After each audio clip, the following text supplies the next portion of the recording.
এখানেই তো last location, কিন্তু দেখতে তো পাচ্ছি না। ওই তো, সত্যি তো পাশে একটা মেয়ে আবার হাত ধরছে। তার মানে ও যেটা বলেছিল সেটাই ঠিক। দেখাচ্ছি মজা আজকে।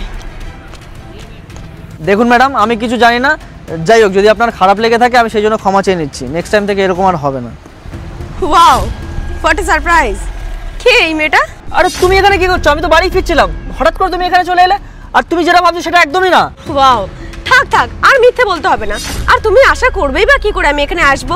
আর এখানে এলে তো তোমাদের এই কাহিনীটা আমি দেখতে পেতাম না, তাই না? মিথ্যে বলার একটা লিমিট থাকে শুভ। তুমি না মিথ্যে বলতে বলতে সহ্যের বাইরে চলে গেছো।